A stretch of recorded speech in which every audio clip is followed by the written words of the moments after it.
Every single Total War fan has been there. You fire up a fresh campaign, ready to paint the map your color, and 5 or 10 turns later, you're doing a campaign restart because it's all gone so wrong. Some factions are cursed from the start. Bad geography, awful diplomacy, weak units, broken economies, you name it. And yet we keep coming back for more. Today, I'm counting down the 10 most cursed campaigns in Total War history, from the original medieval days of desperate crusades to the sheer chaos of Rome II and Attila, all the way to Napoleon's hellish Austria. These are the campaigns that make you want to throw your keyboard, restart the game for the 15th time, and somehow laugh at your own misery. So let's start with Rome II Total War, because if you want a campaign that feels like getting shoved into a trash compactor, Syracuse and Epirus are perfect. Syracuse is maybe the most cursed position in the entire game. You've got Carthage breathing down your neck from the west, Rome glaring at you from the north, and you're sitting on Sicily, like the tastiest snack on the map. Both Carthage and Rome have way more resources, troops, and friends, and if they decide to stop fighting each other and focus on you,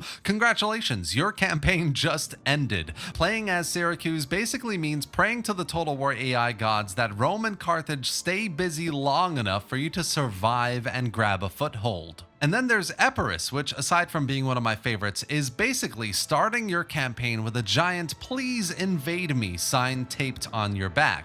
You're surrounded by Greek rivals, Macedon looming nearby, and of course, Rome again. And if Rome decides they're bored, good luck on holding on to anything. You don't have the economic base to compete with them, and half the time, your first 20 turns are just a frantic scramble to keep your cities. Both of these factions for me are totally cursed in Rome II because they're doomed by geography. You're stuck between absolute juggernauts who will eventually come for you no matter what, and when they do, it's not a fair fight. It's Rome's legions versus your slightly better hoplites and some wishful thinking. And for even worse odds, you have to try Divide et Impera on very hard or legendary. Epirus is maybe a little bit easier, but Syracuse is seriously tough to deal with in this mod. Now, coming in at number 9, if you've ever wanted to roleplay as the underdog Buddhist monks of medieval Japan, then congratulations, the Uesugi campaign in Shogun 2 is exactly that. And by underdog, I mean you're basically a chew toy for one of the strongest factions in the entire game. Actually, two of them, the Takeda and the Hojo. The Takeda in Shogun 2 are cavalry gods. They can churn out horsemen like crazy, and if you're not careful, they will trample your Ashigaru line before you even get a chance to breathe. On the other side, of course, you've got the Hojo, who not only start with more land, but also with one of the best economic setups in the game. So while you're scraping together enough koku to keep a single army fed, they're happily pumping out full stacks, ready to steamroll. And here you are, in the middle, tiny territory, fragile economy, decent monks, and dreams of survival, of course. And if you don't make friends fast and expand very carefully, you'll get steamrolled by one or both of your rival neighbors.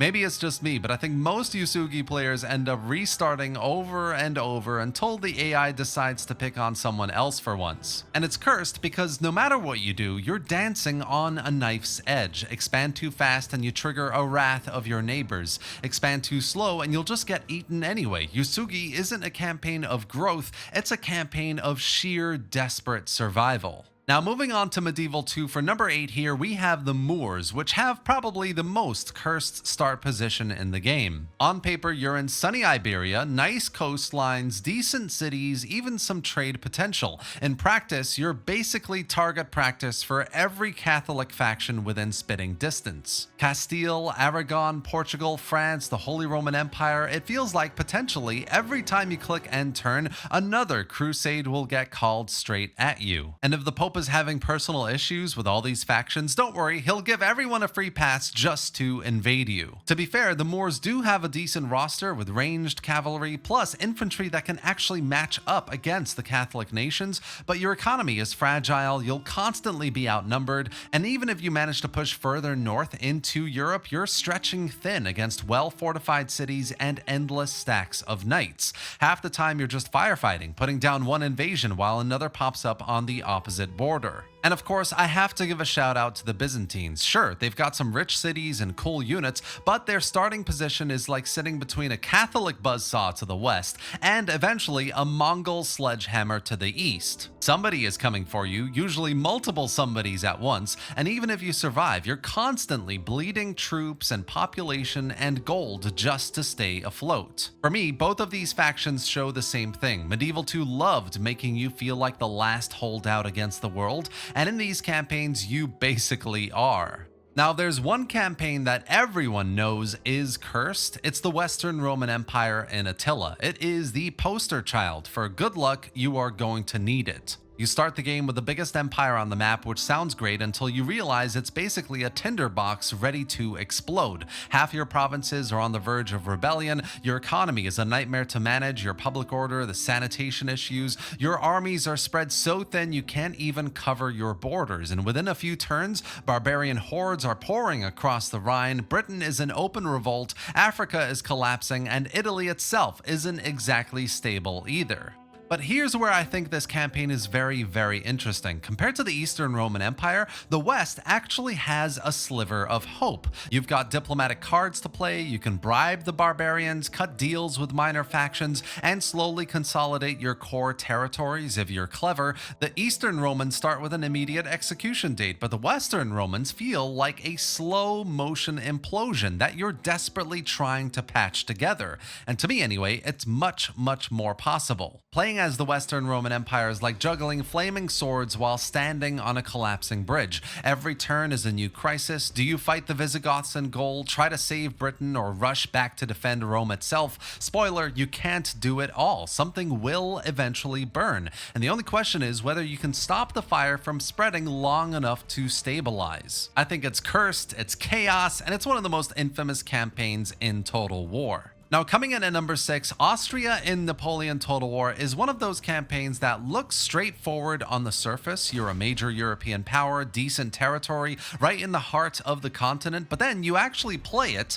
and you realize this is pain, pure concentrated pain. First problem is geography. You're smack dab in the middle of Europe with enemies on every border, France to the west, Prussia and Russia breathing down your neck, every minor state in between waiting to dogpile you. You don't have safe flanks, you have a giant invade me sign in every direction. Second problem, your roster. Austrian line infantry in this game is famously mediocre. Your cavalry doesn't hold a candle to France, and your artillery can't compete in the early game, which means in open battle, you are at a disadvantage right out the gate. And then there's the ultimate curse, auto-resolve, and Napoleon auto-resolve has a special hatred for Austria.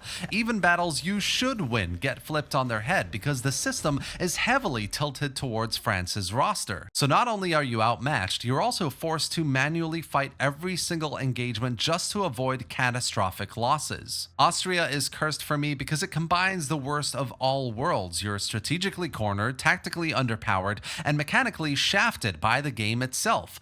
Surviving long enough to put pressure on France feels less like strategy and more like stubbornness, and yet that's exactly why players love the challenge. Now, if cursed campaigns make you feel outnumbered, Norway in the Teutonic campaign takes this a massive step forward. It makes you feel completely powerless. Unlike every other faction in the game, Norway literally cannot recruit units. That's right, no peasants, no militia, nothing. Your only hope for expanding your army is through mercenaries and whatever troops your starting settlements can scrape together. It's such a bizarre handicap that the campaign feels broken the first time you play it. You capture a city, rush to the recruitment tab, and nothing, just a blank screen staring back at you while the Teutonic Order sharpens their swords a few provinces away. This means every battle matters more than usual. Losing even a handful of units is devastating because you can't just replace them. Every stack you build with mercenaries has to be nurtured. Want to expand aggressively? Forget it. One bad siege and you're done. Want to turtle up and build? Doesn't matter. You're still stuck with the troops you started with. Norway's cursed campaign isn't about conquering Europe. It's about learning how far you can limp along with the most fragile army in the series. It's punishing, frustrating, and honestly a little absurd. But if you somehow pull it off, it's one of the most satisfying victories you'll ever get.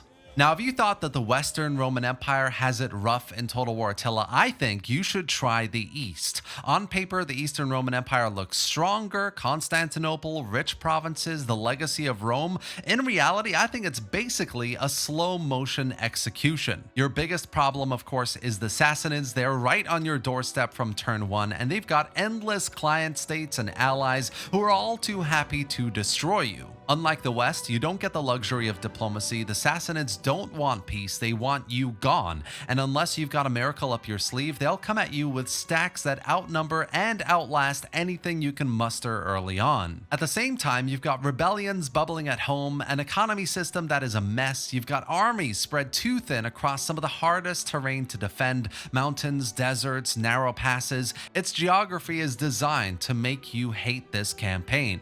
For me, what makes the Eastern Roman Empire cursed isn't just that you're fighting on every front, it's that you're doing it without the wiggle room the West gets. The Western Roman Empire gets diplomacy cards to play, little factions to bribe or befriend, even the chance to consolidate and rebuild. The East, however, has massive enemies at the doorstep and no real way to fend them off. At number 3, we have the Ottomans on Empire Total War, which honestly is a lesson in suffering. On paper, you're a massive empire spanning 3 continents. In practice, you're a bloated relic of the 1400s trying to survive in the 1700s. As with others on this list, the first problem is your military roster. While other factions are marching around with disciplined line infantry and professional artillery, you're stuck fielding janissaries and outdated troops that belong in the medieval era. Upgrading your army and your navy takes forever, of course, usually 50 to 70 turns just to get your tech in order, and by then your European neighbors are already fielding elite units that will shred your outdated forces. The second curse, of course, is the economy. The Ottoman trade network looks big, but it's fragile. Piracy wrecks your income, revolts tear through your provinces, and managing distant territories from the Balkans to Egypt feels like plugging leaks in a sinking ship. Every time you stabilize one area, another one bursts into flames. And then there's the diplomacy. You're surrounded by enemies. Russia, Austria, Persia, everyone wants a piece of you, and none of them are easy opponents. The Ottoman campaign is cursed because it feels like you're always 10 steps behind. You're fighting the map, the tech tree, your economy, your neighbors, and just when you think you've got things under control, another European power shows up with shiny new cannons and totally destroys you. Coming in at number 2, if you've played Rome 2's Rise of the Republic campaign, you already know this entire campaign is cursed. It doesn't matter whether you play as Rome, the Samnites, or Taras, the AI in this scenario has one speed, aggressive to the point of insanity. Let's start with Rome. You'd think being Rome would give you a cushy start, but no, every neighbor hates you. The Samnites are breathing down your neck, and if you don't expand immediately, you will be overrun. And your legendary Roman legions haven't even been invented yet, so instead of crushing enemies with disciplined heavy infantry, you're throwing whatever early game militia you can muster into the meat grinder. The Samnites, of course, have it no better. You're hemmed in by Rome, Taras, and a mass of other rivals who all want your land. You don't have the economic base or the unit quality to hold your own in multiple wars, but guess what? Multiple wars are coming for you anyway. And then there's Taras, which is one of my favorites. It's basically a Greek city-state that woke up in the wrong neighborhood. You've got Rome on one side, Samnites on the other, no good allies to save you. It is a constant uphill battle just to stay alive. And for me, the cursed part of this DLC is that nobody gets breathing room. On higher difficulties, you're guaranteed to be fighting 2 or 3 factions at once before you've even finished your first building upgrade. It's brutal, it's relentless, and it turns the Rise of the Republic campaign into, I think, one of the hardest starts in the entire series. Finally, guys, at number 1 here, let's talk about one of the most cursed scenarios in Attila, going independent as Belisarius in the last Roman DLC. On the surface, it sounds awesome. You cut ties with the Eastern Roman Emperor, declare yourself master of your own destiny, and build a new empire out of the chaos of the West. In practice, it's like sawing off the branch you're sitting on. The second you go independent, your biggest safety net disappears, those reinforcements from the Emperor gone, and worse, they're now your enemies. The Eastern Roman Empire turns from patron to predator overnight, and suddenly the same armies that used to bail you out are marching to crush you. Meanwhile, of course, the barbarian kingdoms all around you aren't going to sit quietly while you play Empire Builder. The Ostrogoths, Visigoths, Franks, Vandals, pick a name, they'll be at your throat sooner or later. You will be surrounded, underfunded, and trying to establish legitimacy with nothing but your veteran army and sheer audacity. For me, what makes this cursed is that you're choosing hardship in a way that really no other campaign offers. The campaign already has a bunch of challenge if you stay loyal, but going independent on legendary difficulty is basically asking the game to ruin your weekend. You're fighting Rome, barbarians, and your own economy all at once, and more often than not, it ends in disaster. And if by some miracle you actually pull it off, it's one of the most satisfying victories in all of Total War, because surviving this cursed campaign means you didn't just beat the map, you beat the odds stacked so absurdly against you it feels almost unfair. And there you have it, 10 of the most cursed campaigns I think in Total War history, from Syracuse praying Rome and Carthage don't notice them, to